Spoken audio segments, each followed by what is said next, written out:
Salam sejahtera untuk kita semua. Kita patut mengucap syukur kepada Tuhan pada saat ini oleh karena kebaikan yang terus mengalir di dalam kehidupan kita. Satu minggu lagi di dalam setiap aktivitas yang kita telah kerjakan, Allah sudah memberkati kita di dalam keadaan yang diberkati Tuhan. Saat ini kita boleh merenungkan akan kebaikannya yang tidak pernah berkesudahan. Dan pada kesempatan ini kita kembali bertemu di dalam ringkasan pelajaran Sekolah Sabat. Pelajaran yang ketujuh dengan tema Kesatuan Tubuh Kristus. Mari untuk beberapa menit ke depan ini kita merenungkan akan firman Tuhan lewat pelajaran Sekolah Sabat ini. Ayat tema sepanjang minggu ini terdapat di dalam Efesus 4 ayat 11 dan 12. Dan ialah yang memberikan baik rasul-rasul maupun nabi-nabi, baik pemberita-pemberita Injil maupun gembala-gembala dan pengajar-pengajar, untuk memperlengkapi orang-orang kudus bagi pekerjaan pelayanan, bagi pembangunan tubuh Kristus. Saudaraku, setelah bagian doktrin atau teoritis selesai, Paulus beralih ke bagian praktis dari suratnya. Bagaimana menerapkan apa yang telah dipelajari sejauh ini dalam kehidupan orang percaya dan gereja teristimewa yang ada di Efesus, dan juga pelajaran bagi kita pada saat ini. Karena Kristus telah meruntuhkan tembok pemisah, menjadikan kita semua saudara dan saudari tanpa perbedaan etnis atau budaya. Di dalam Efesus 4 ayat 1-16 menunjukkan kepada kita bagaimana membuat persatuan menjadi nyata di dalam gereja. Rasul Paulus menggunakan tubuh manusia untuk menggambarkan mengenai kesatuan di dalam Kristus. Bagi Paulus, tubuh manusia dan gereja sebagai tubuh Kristus terdiri dari berbagai bagian dengan kemampuan yang berbeda-beda, dengan fungsi yang berbeda-beda, yang semuanya harus bekerja sama secara padu agar tubuh menjadi sehat. Demikian pula dengan gereja. Paulus menggunakan kembali metafora tubuh yang ia gunakan dengan begitu efektif sebelumnya. Kristus sekarang adalah kepala tubuh, menyediakan tubuh dengan orang-orang yang memiliki karunia yang membantu mempersatukan tubuh dengan setiap bagian. Setiap anggota gereja menyumbangkan kemampuan untuk keseluruhan. Jadi kita akan mempelajari bersama bagaimana Paulus menggambarkan persatuan di dalam jemaat dengan dia menggunakan metafora tubuh manusia. Gambaran Paulus tentang tubuh yang sehat dan bersatu akan membantu saudara dan saya untuk dapat memahami tujuan Allah bagi kita, yakni untuk menjadikan bagian dari gereja yang berbuah yang dipersatukan di dalam Kristus. Kita akan mempelajari bersama mencari kesatuan roh. Bagaimana mencapai kesatuan? 7-1. Apa maksudnya? Pemberi hadiah dan tujuan pemberian hadiah. Dan hasil dari persatuan, pertumbuhan di dalam Kristus. Kesatuan roh, Efesus 4 ayat 1-3. Kalau kita membaca di dalam Efesus 4 ayat 1-16, di sana Rasul Paulus mendorong orang percaya untuk memelihara kesatuan di dalam gereja. Pertanyaannya adalah bagaimanakah caranya supaya setiap anggota jemaat dapat memelihara persatuan di dalam gereja? Salah satunya adalah dengan adanya kesatuan roh. Untuk mencapai kesatuan roh di dalam ayatnya yang ketiga, Paulus mendorong jemaat Efesus untuk menjalani kehidupan yang sesuai dengan panggilan yang telah kamu terima. Panggilan apakah yang dimaksudkan di sini? Yang pertama adalah dengan kerendahan hati, kebajikan yang memungkinkan kita untuk menghargai dan melayani orang lain. Apabila kita menyatakan bahwa kita ini menghidupkan panggilan yang telah kita terima dari Yesus Kristus, yang kita adalah anak-anaknya, yang harus kita lakukan yang pertama adalah hidup dengan penuh kerendahan hati. Apakah kita mampu untuk menghargai dan melayani orang lain di dalam kehidupan kita sehari-hari? Atau sebaliknya? Yang kedua adalah dengan kelembutan, memperlakukan satu sama lain dengan sopan, perhatian, dan penuh kebaikan. Di dalam firman Tuhan mengajarkan salah satu sifat yang dimiliki oleh Allah, yakni kelemah lembutan. Dan sebagai pengikutnya, kita juga harus sanggup untuk mempraktikkan kesopanan, memperhatikan satu dengan yang lain, dan menyatakan kebaikan kepada satu dengan yang lain. Apakah kita sanggup untuk menyatakannya? Dengan sabar, mampu menanggung provokasi atau pencobaan. Kita hidup sabar satu dengan yang lain. Belajar untuk tidak gegabah dan tidak cepat bangkit amarah kita. Tetapi kita harus hidup dengan penuh kesabaran. Apakah kita sanggup untuk melakukannya? Dan dengan damai, atau adanya ikatan atau persatuan yang dicapai ketika setiap anggota gereja mengembangkan 3 kebajikan sebelumnya, yakni hidup dengan kerendahan hati, hidup dengan kelembutan, dan sabar. Memang keempat hal ini mudah untuk diucapkan, tetapi begitu sulit untuk kita praktekkan dalam kehidupan sehari-hari apabila hanya mengandalkan akan kekuatan kita sendiri. Itulah sebabnya kita harus melibatkan Tuhan di dalam kehidupan kita sehingga kita sanggup untuk mempraktekkan keempat hal ini di dalam kehidupan kita. 7.1 Efesus 4 ayat 4-6. Apakah yang dimaksudkan dengan statement ini? Kesatuan berdasarkan apa yang sudah satu. Kalau kita melihat bersama seperti uraian yang disampaikan oleh Rasul Paulus di dalam Efesus pasal 4 ini, lebih lanjut dia menyatakan mengenai kerjasama dari Trinitas atau dari Bapa, Anak, dan Roh Kudus. Kalau kita melihat Rasul Paulus menjabarkan dengan sangat jelas apakah yang dimaksudkan dengan 7.1 atau berbicara mengenai kesatuan ini. Roh Kudus, satu tubuh, satu roh, satu pengharapan. Anak, satu Tuhan, satu iman, satu baptisan, dan Bapa, satu Allah. Dan ini merupakan gambaran bagaimana Allah kita adalah Allah yang esa, Allah yang memiliki kesatuan. Walaupun mereka merupakan oknum yang berbeda-beda, tetapi mereka merupakan satu kesatuan. Dan pelajaran bagi kita harus berjuang untuk mencapai persatuan berdasarkan 7.1 ini yang berasal dari satu Tuhan.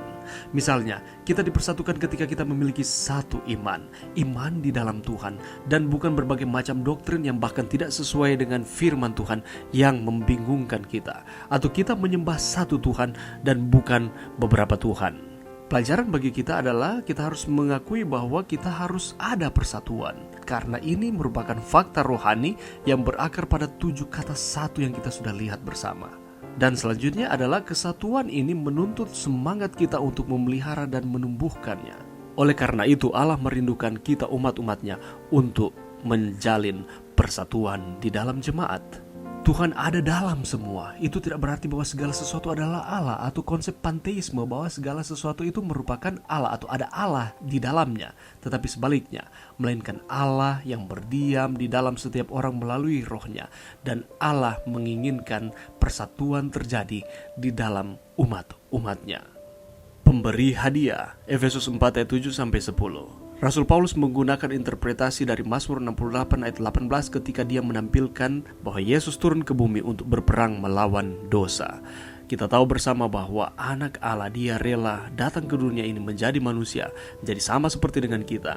Dia menanggung akan penderitaan ketika di dunia, dan dia mati di kayu salib untuk saudara dan saya, supaya kita tidak binasa, melainkan kita memperoleh kehidupan yang kekal. Dan ketika kemenangan ini tercapai, seperti seorang jenderal yang telah menang, dia naik ke surga untuk dimuliakan.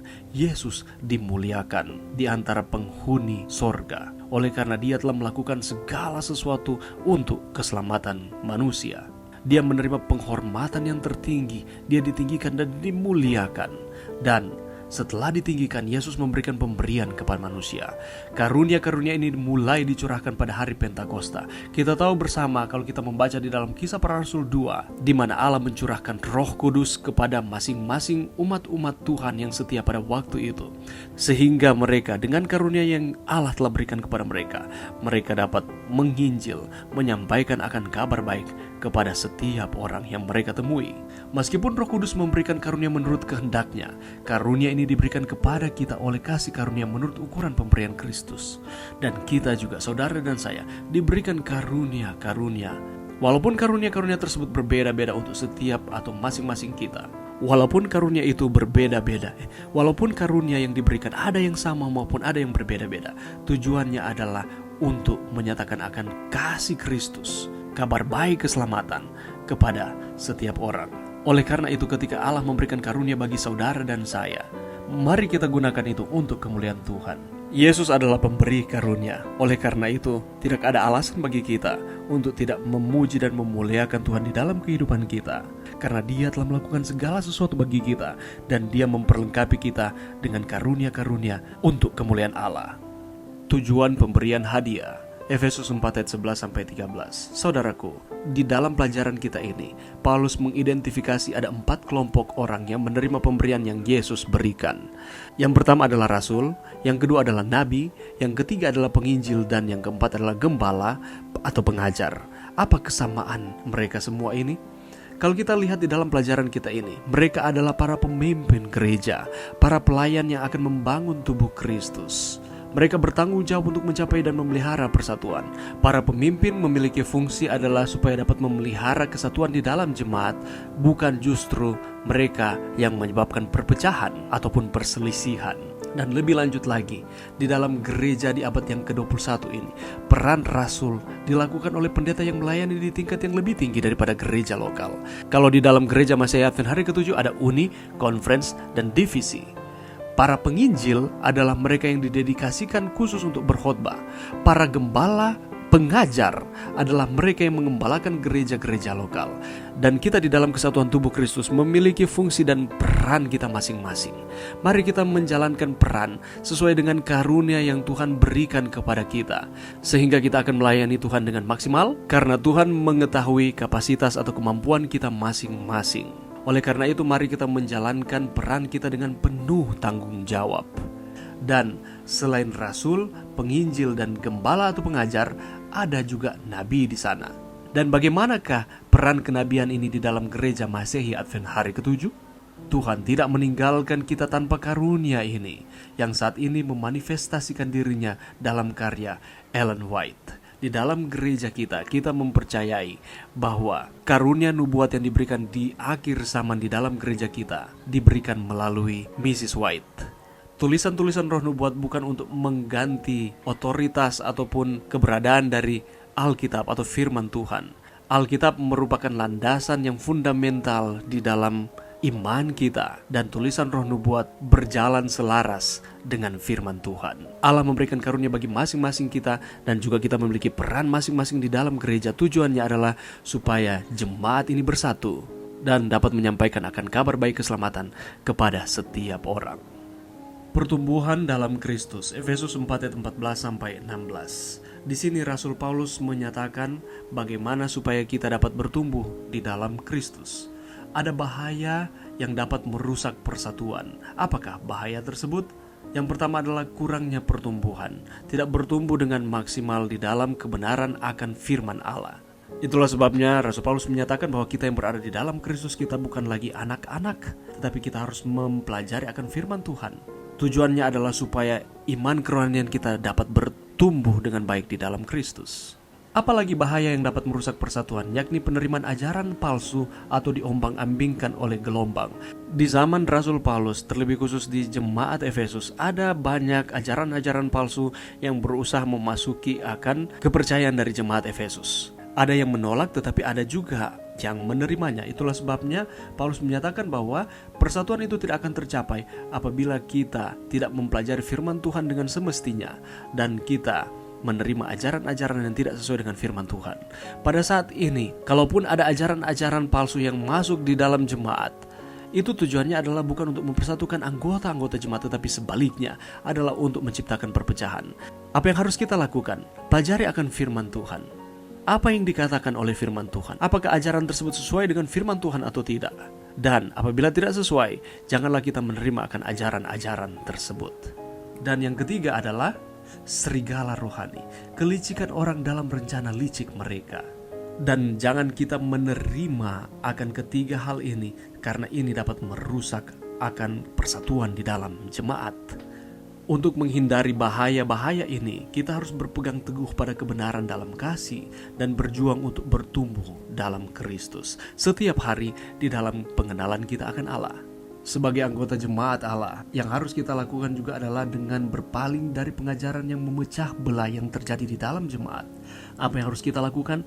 Yang harus kita lakukan adalah dengan berpaling dari pengajaran yang memecah belah kepada guru-guru yang teruji dan dipercaya. Maka kita akan maju menuju ke kedewasaan Kristen sejati dan memainkan peran yang efektif dalam tubuh Kristus. Meskipun individu-individu yang disebutkan oleh Paulus bertanggung jawab untuk menjaga persatuan, setiap anggota gereja memiliki peran untuk mencapai persatuan itu. Persatuan itu tidak akan tercapai di dalam jemaat kalau kita hanya mengandalkan para pendeta atau para pemimpin di dalam jemaat untuk melakukannya.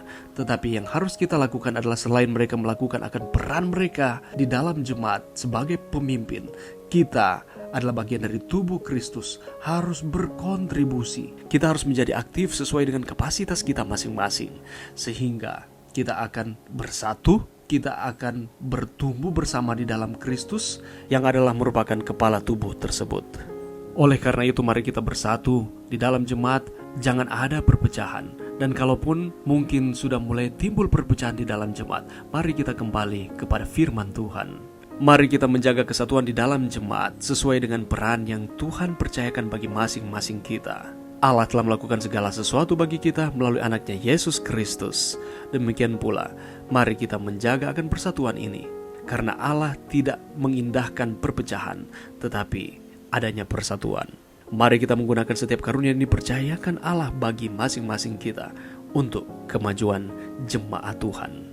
Mari berdoa. Terima kasih Tuhan atas firman-Mu sepanjang minggu ini. Bantu kami Tuhan untuk kami menjalankan peran kami masing-masing sesuai dengan karunia yang Tuhan percayakan bagi masing-masing kami. Sehingga persatuan di dalam jemaat itu akan terus terjalin. Kami akan terus setia kepada Tuhan. Kami akan menjalankan fungsi kami masing-masing. Dan gereja Tuhan akan terus bersatu di dalam Tuhan. Ini doa kami Tuhan, di dalam nama Yesus. Amin.